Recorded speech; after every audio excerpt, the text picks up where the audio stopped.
Good morning, day 162. I almost lost count. I had to go back and look. I knew I was pretty close.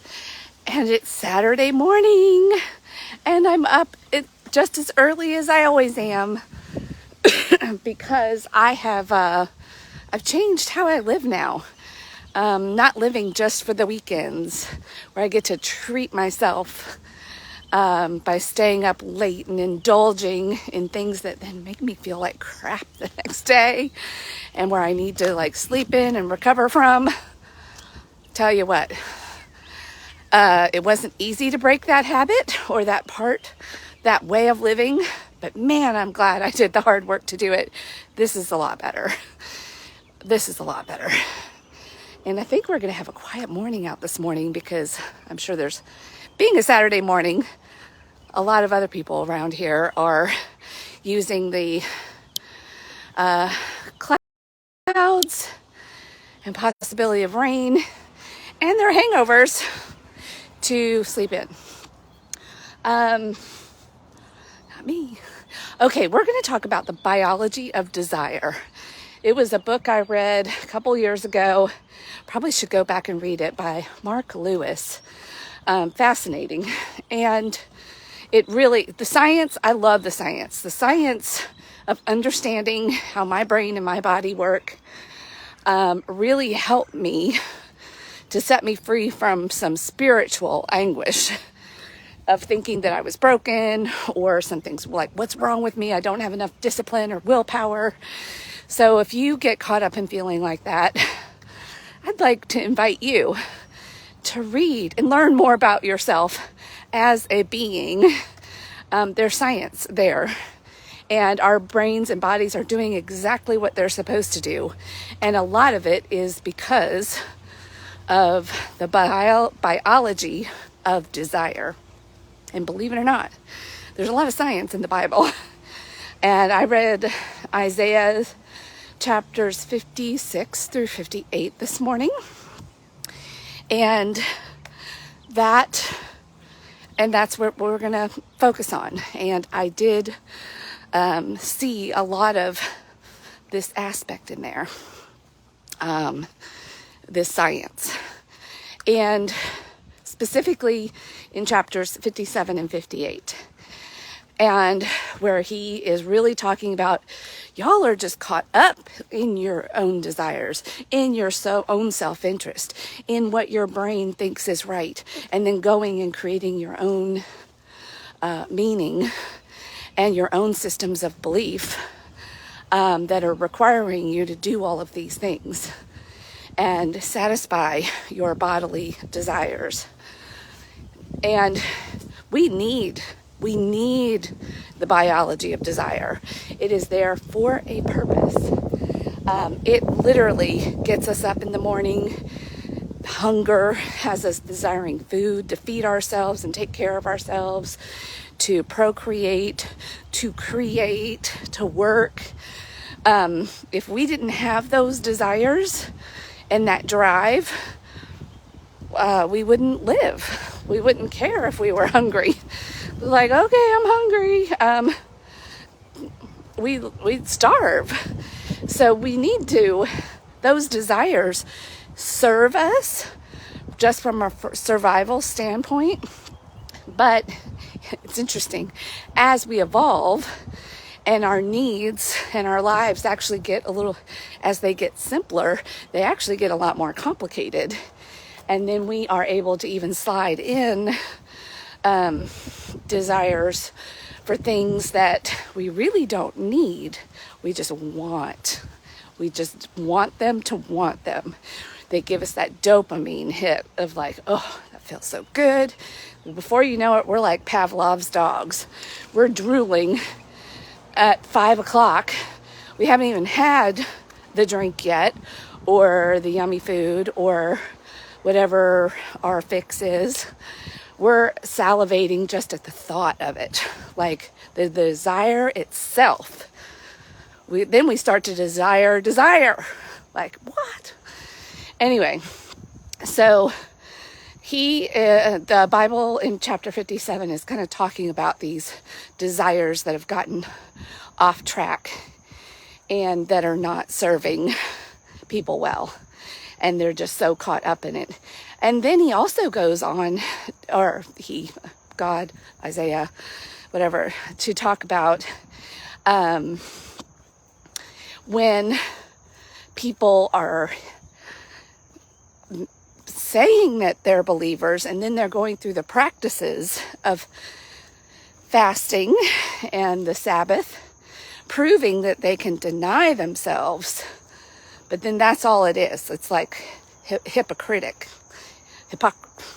Yeah, you know what I'm saying. It's hypocritical. And he's saying that means nothing. You're just denying yourself. You're just going through the motions. It means nothing. Here's what fasting and a true Sabbath practice is for me when you're doing it with the right motivation. And I'm going to pause for a minute before we go in there. And I was trying to, as usual, my brain was trying to grab on to an analogy that would help me make sense of what is really happening here and what God is looking for in these self-denying practices and denying our desires, or refocusing them rather. And I thought of a hybrid vehicle. And we're kind of like hybrid vehicles. And if we go back to even a few days ago, we're really a team of three, much like the Trinity: mind, body, and spirit. But we're so, because of our biology and being a physical being, we are driven by our physical desires and sometimes our mental desires. Because it's creating some of those feel-good chemicals, all the cycles that help us survive, and reaching for things and giving us energy and helping us to live and want to live and living for the next day. So, but as a hybrid vehicle, we have, but a lot of times we forget about the spirit. We're like, oh yeah, throw a prayer up. And we think that by denying ourselves through fasting or just sitting in our houses on a Sabbath day and maybe just doing all the things that we want to do but not working, that this is what God's after. But it's still self-serving. And that's not what he's after. He tells us, read Isaiah 58 if you want to learn more about the true practice and what God is looking for with a Sabbath practice and with fasting. Read Isaiah chapter 58. It's like what I've been looking for, because to me fasting did not make sense. I'm like, I'm not doing, yes, I could see like in the book of Esther and some other examples. I was like, well, I do understand that, but I don't know. I've struggled with understanding these things. And now, this morning, I feel like I understand them a little bit better. They were explained to me in a way that I could understand.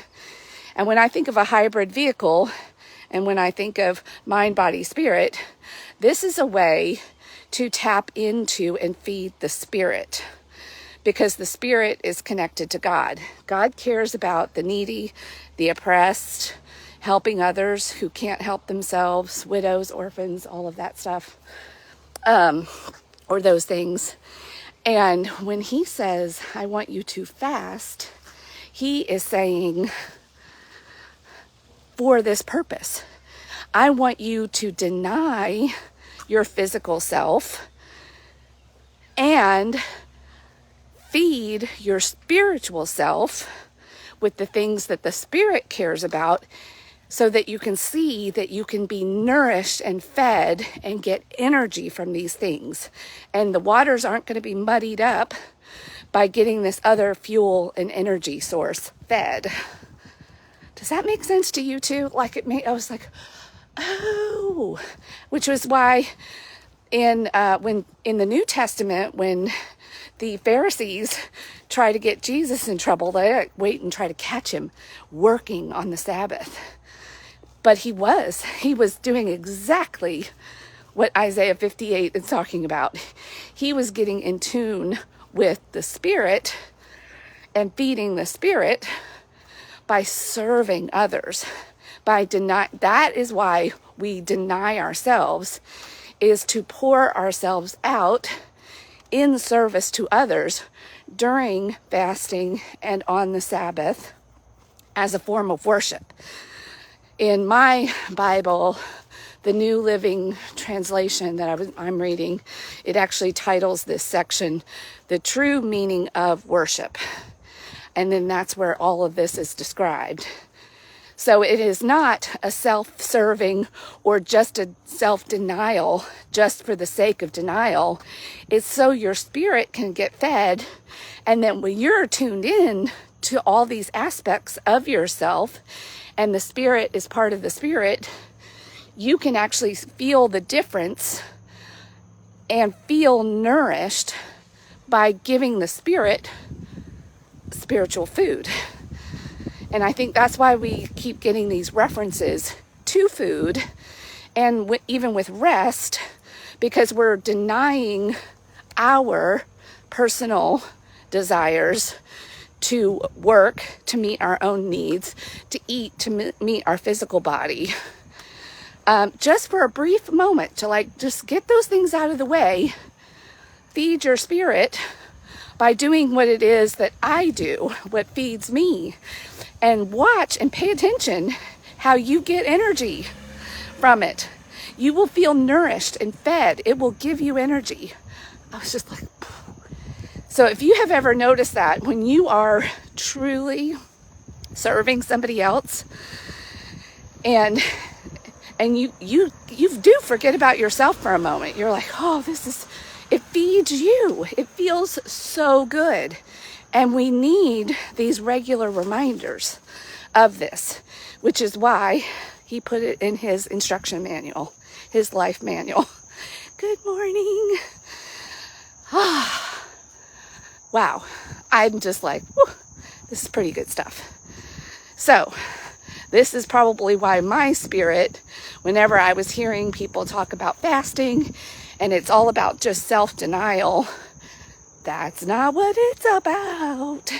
Yes, that is, you do need to do that, but it's to actually tap into something greater that feeds your soul and your spirit.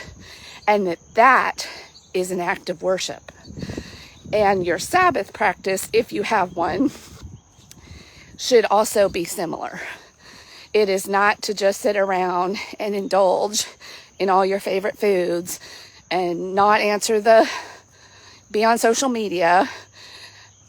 All those things are good and they will help restore you.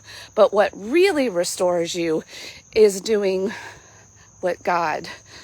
caring about what God cares about, and then doing something about it. And that will give your physical self rest, your biological human being self rest, while nourishing the most valuable player on the team, the soul and the spirit. Good stuff. See, I've been trying to get the answers from other people. It's been right in my Bible the whole time. If I just had to open it and read it. And then not just read it, but really reflect on it and what are you telling me here, God? I feel nourished. And I feel part of what feels nourishing about it too, and this is not to toot my own horn, but this, even what I'm doing every morning by coming on and sharing with whoever wants to watch and learn together. This is why I call it Rise and Shine Together. It's an act of service. I think I'm every day doing a little bit of what God is talking about. I'm denying myself. I'm doing this as a labor of love to find out what He loves, find out how much He loves me, how much He loves you, and share it and serve. And it's not about me, but He needs each one of us to get up and do our part so that others can feel it and they'll know it. For whatever reason, for whatever mysterious reason, he chose to co-create with us and give us this spiritual aspect that can only be fed through connecting with him. And we have to encourage each other to do that and to honor that part of ourselves. And it's not just about denying the self. It's actually so much more. You're a hybrid vehicle. You've got to actually feed one of the most important parts of yourself by denying your own primal what's in it for me desires and tap into the greater good in the greater picture of God's story and what he wants, and just trust it and have faith. Hey, good morning, good morning.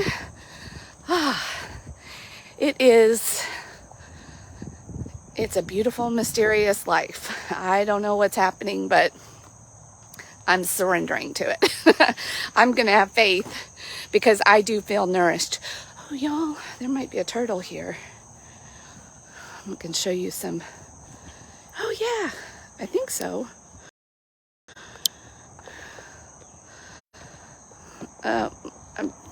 Facebook doesn't like when I try to zoom in. It doesn't always work.